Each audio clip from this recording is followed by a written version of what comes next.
Hey all football fans, this is Gary Greene, longtime sports handicapper and professional sports bettor here in Las Vegas for the last 32 years, and I'm also the publisher of the Blue Book Football Betting Magazine. This is our 30th season with the magazine, and I'm going to be here giving you as much helpful betting information here for the Sharp app that I can all football season long. I concentrate heavily on NFL and college football. That's my number one marquee sport. And hopefully I can get you to become a better winning sports bettor and just get you a little bit more prepared. I know most sports bettors out there have a regular job. You're not going to be able to invest like I do 16, 17 hours a day. And hopefully I can convey across to you some great sports betting information. I'm going to basically be doing like I've always done, radio shows, TV shows, whatever I've done, even in my magazine. I'm your cheat sheet. I'm going to try to do the work so that you don't have to. And so if you just check out our videos, and we're going to do a lot of them all season long with all different angles, just keep checking us out here at the Sharp app on a daily basis. So this video that we're going to do today is going to be one that I really focus on each and every year, and you have a different crop every year, but it's the head coaches in the NFL that are entering the third season as the head coach. And to me, that's when we become, for most of these guys, the hot seat. For some, it's going to be a red hot seat. In this year's situation of those head coaches in year number 3 for this upcoming season, we have 6 head coaches. Now we can wipe out 2 of them. They're not on the hot seat. They're not on the lukewarm seat. They're golden. Okay, and the first one is Bruce Arians in Tampa Bay. He's got a Super Bowl trophy. He's already got the keys to the owner's house. He can go move in there if he wants. Once you win a Super Bowl, no worries whatsoever, and he brings back every player and Tom Brady. So he's got no pressure on him, so he's good. Knock him out. Next, we have Matt LaFleur, young head coach of the Green Bay Packers. Okay, this guy's done a very good job in his first 2 seasons. In fact, you don't see too many guys come right in and go 13-3 and 13-3 back to back in their first 2 years in the NFL. Most guys, to get a head coaching job, that means that you probably are coming into a really bad situation, that the other coach got fired in a situation with the Green Bay Packers. The head coach was just he sucked, and Mike McCarthy is what he is. He had a lot of conflicts with Aaron Rodgers, and what's strange is so did Matt LaFleur when he came in. In the beginning, him and Rodgers didn't get along so good, but luckily for him, he had a lot of talent, and of course, he had Aaron Rodgers. What else do you need? You got one of the best 3 quarterbacks in the league. You're going to win. Of course, he did a good job. He finally molded with Rodgers, and by last year, had they just had a few more pieces, this team would have been in the Super Bowl.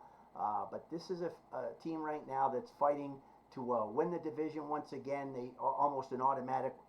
Keep everything you say is always with key injuries aside. Of course, Aaron Rodgers can't get hurt and miss the season. They're not going to the playoffs if that happens. But if Aaron Rodgers stays healthy, the only thing that Matt LaFleur has going on that's troublesome for him this season is Aaron Rodgers. So the same guy that's going to get him to the promised land is the same headache he's going to have this year on whether or not Aaron Rodgers has his head on straight. We all know what happened in the offseason. He wasn't happy. He's not really been happy since they drafted a quarterback last year in the first round, when he wanted another wide receiver, or at least another key piece to help put that team over the hump. And that quarterback that they drafted may be good one day, but that may have been a draft pick that cost them a chance to go to the Super Bowl, which was just idiotic. And Rodgers knows it, and everybody else knows it. But, this is what happens when you get these guys in charge that think they just know it all, and they made a blunder, plain and simple. Comes down to this year, this is a season for Matt LaFleur to continue to show he's a good head coach. The biggest problem he has is, I don't know if this team's good enough. They had a lot of luck last year. I'll go over a video with some teams that had a lot of luck last year. And everything really worked their way for the most part, other than a couple of injuries on the offensive line, which is never good. But the bottom line is Matt LaFleur, he could even regress and be 12-4, and they're still going to be okay, and they're going to go to the playoffs. They'll probably win the division pretty good. And in fact, it's not 12-4. We have an extra game this year, and that's a good situation. It's a better situation. Remember this, folks. It's a better situation for all the AFC teams because they all got 9 home games and 8 road games. The NFC teams got 8 home games and 9 road games. So little extra bonus this year, and next year it'll be the opposite for the NFC teams. But for the Green Bay Packers, they'll probably make it to the playoffs without barring any major injuries. Now that leads us down to 4 head coaches, okay? I'm going to go to the fourth guy on the ladder here going up from lukewarm seat to red hot seat. And we'll go to Miami with their head coach, Brian Flores. Brian Flores has done a pretty good job. The cupboard was completely bare when he came in, completely bare. So he's had to completely start over from scratch, and he's 15-17 in 2 years. No playoff games to show.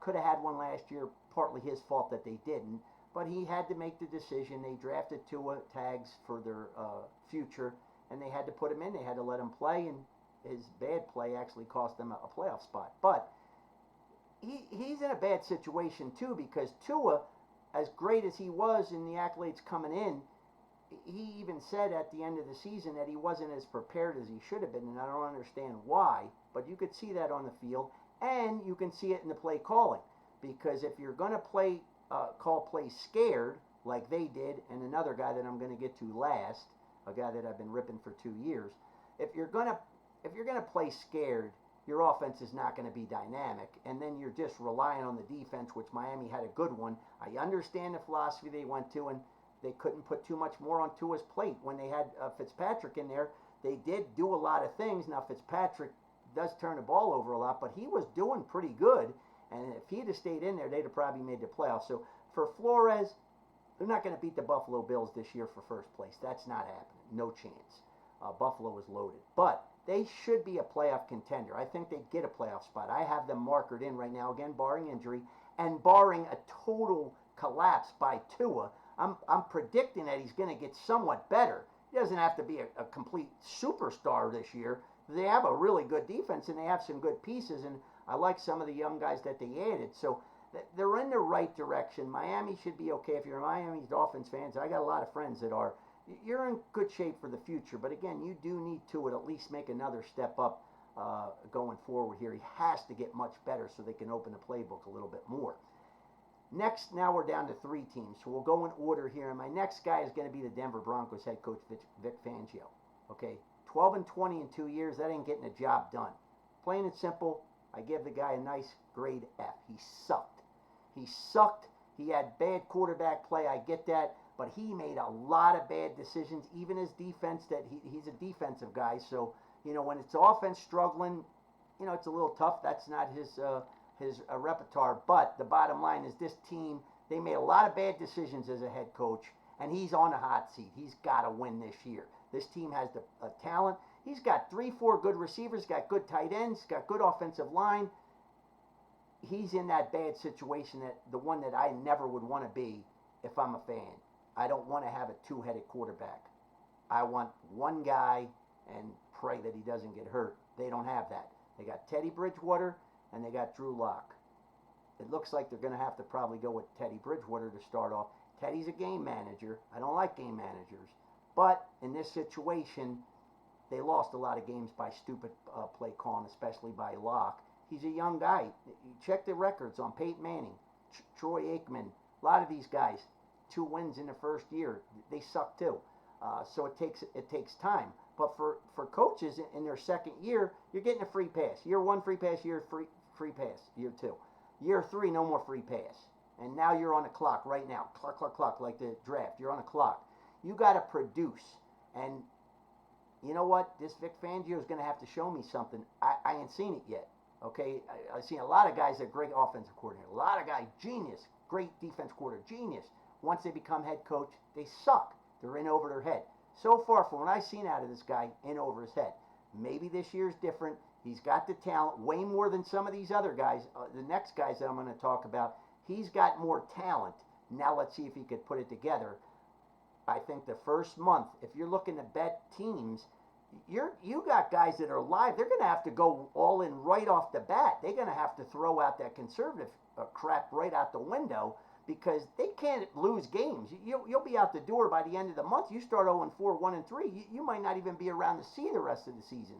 So, but again, I'm a show me guy, so it's kind of hard situation. Every week it's different. There's lots of situational spots where people will say to me, how the hell did this team lose When they're 0-3 to this 3-0 team, well, letdowns. Maybe the one defense that you're playing is the one defense they're not so good at. So there's a lot of intangibles. But these guys, again, Vic Fangio and the next two I'm going to talk about are really, to me, on the red hot seat. Next guy I'm going to talk about, it's unfortunate, Zach Taylor, Cincinnati Bengals. Okay, he's a young head coach, but in 2 years, he's 6-25-1. You know, the mulligans are over. You got to start winning now. You got to at least sniff a playoff spot. They're not even sniffing it. Now, last year, Joe Burrow, to me, was an exceptional pick. He was good. He got hurt. Offensive line, they had a lot of injuries, just all kinds of trouble. Nothing went right for the guy. 2 whitewash seasons now. But now, you're coming back into the season. The problem with the Cincinnati Bengals, and I like Burrow, he's coming off a knee injury, and the preseason has shown me that he's been scared. And that's what happens when you have a big injury like that. You're going to play a little gunshot. You're not playing a lot in the preseason, and even in the practices, things weren't going so great. Then you get a first-round pick who many claim was the best wide receiver in the draft, and maybe he will be. But this Chase kid for the Bengals, you know, he's got a rapport with Burrow from LSU. That's great. But he was a disaster in the preseason. I mean, I've never seen anything like it. It looked like they were putting an offensive lineman to try to catch bait. He dropped every pass. So he's going to have to get better, and they haven't been working together in the games in the preseason because you're too worried about getting people hurt. And so it's going to come down to this guy's going to have to get off to a pretty good start. I mean, it's a shame, but, you know, you're in year number 3 now. Cincinnati Bengals, I'd be very careful of betting this team in the first 2 weeks. They're going to take a little time, and as far as this guy goes, I guess they've been pretty good as owners to not be firing people too quick with the hook. Look at the last guy that was there for like 62 years without ever winning. He was terrible. So for that reasoning, they don't have to get too crazy in these first couple of games especially. They can afford to lose a few games. They just got to make progress. But I wouldn't be betting the Cincinnati Bengals in the first couple of weeks until I see that Joe Burrow is good, and I see even this Chase kid is good, and he's finally got his head. You know, it takes a while. Again, it takes years for young quarterbacks, but even young receivers.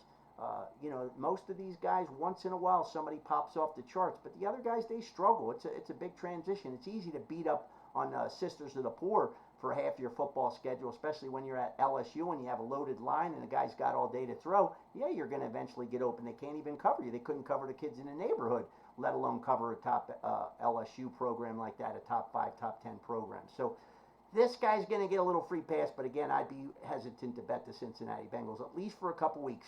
Let's watch Burrow and see if he recovers and starts to just let that injury take a few hits and then start firing the ball all around, because this kid's going to be a good player if that doesn't get into his head and stay in his head. The last guy is the guy that I've been whipping. He's been my whipping boy for 2 years. Only one person I've whipped more than this guy, and that's Kirk never won a game, big game Cousins for the Minnesota Vikings, the Redskins, and wherever the hell he played. He sucked. He ain't never won a big game in his life, probably never will. But the Arizona Cardinals head coach, Cliff Kingsbury, year 3. Okay, so far, 13, 18, and 1 in the NFL. This guy was 35 and 40 in college, so he didn't win there either. He never won anywhere, but all I hear is how he's some kind of offensive guru genius. My mother could have called better plays than this guy for the last 2 years. He sucked. He was so conservative. He's got one of the best receivers in Hopkins in the league, and he's throwing 3-yard sideline patterns on every play, or quick hitters across the middle for 3 yards where the linebackers are right there to get him. And you're just saying, what the hell's going on? And the only thing I could think is they didn't believe in Kyler Murray passing. Kyler Murray's a nice young quarterback, and he runs good, and Lamar Jackson runs good. You got to be able to pass the NFL if you can't pass the ball.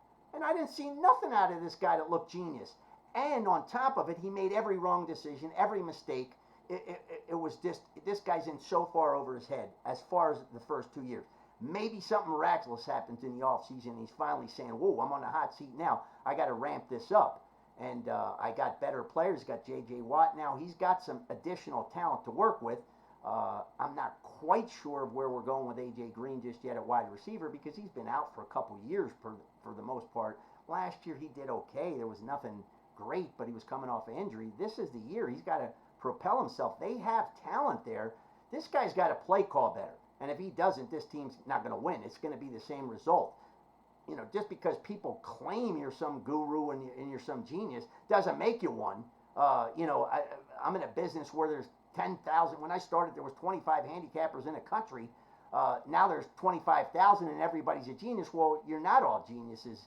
You know, it's just not going to happen. Unfortunately, that's why so many people get fired. It's amazing how many guys keep coming back and keep coming back.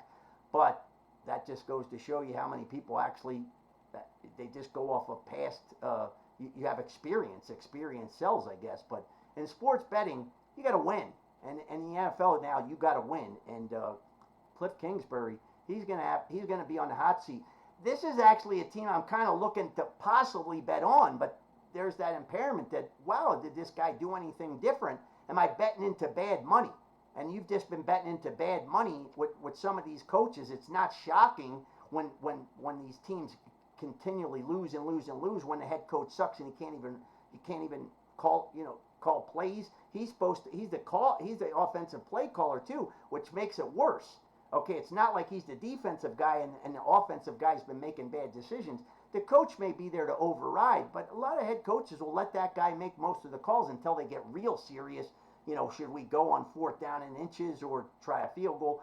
Then that's up to the head coach, but it's still on to the offensive coordinator. He's both. I don't think he could do both jobs.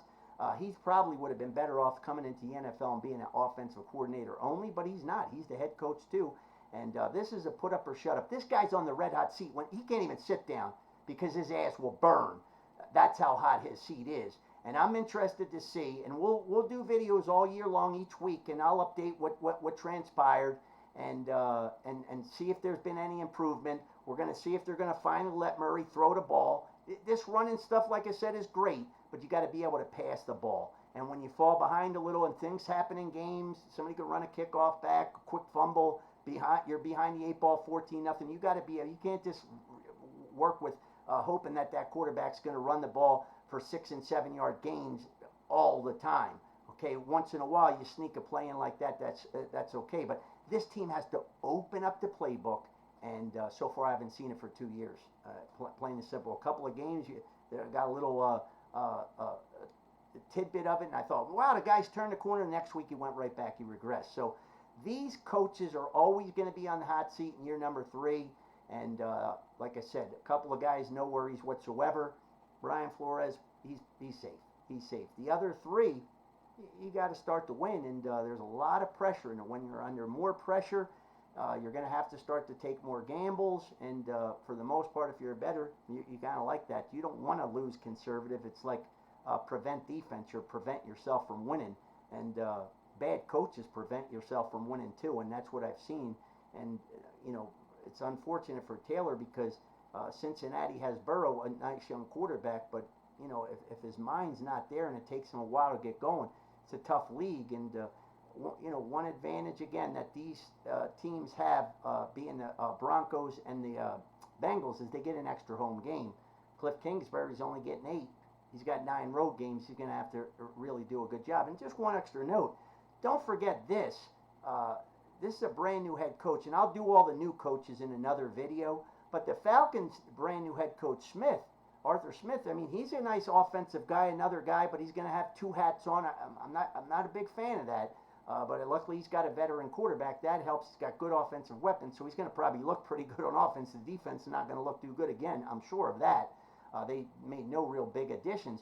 But for Smith and the Falcons, they only have 7 home games because one of their home games is the London game. So sometimes I wonder about how they make these schedules when somebody's playing 3 weeks in a row and don't understand it. It's not good. It never works. It's a tough trip for any team to do 3 weeks in a row on the road. But 7 home games really only, and 10 road games. I mean, you can say it's their home game, but you know what are they gonna have? 1,000 Falcon fans there at that game in Wembley Stadium in England. So that's a bad situation too. And so we'll see how that plays out. But all season long, if you come back, I'll try to give you as much helpful information. It's still early in the season, but once we get a game under our belt, we had a few college games last Saturday, and it was good to see. Just get back into the action, and I'm just getting back into the swing of things myself and remembering all the different things I do. And pretty much this is what I do 16, 17 hours every day. There's no more day off for me until college basketball season ends. But we'll try to bring it to you. We'll try to bring you all the helpful information that we can, and hopefully make you a winning bettor this football season. So once again, that's Gary Greene in Las Vegas, Nevada, here for the Sharp app, giving you as much helpful information as we can. One thing to remember, never bet what you can't afford to lose, and we do wish that all your wagers are winning ones. Stay safe out there, guys, and God bless.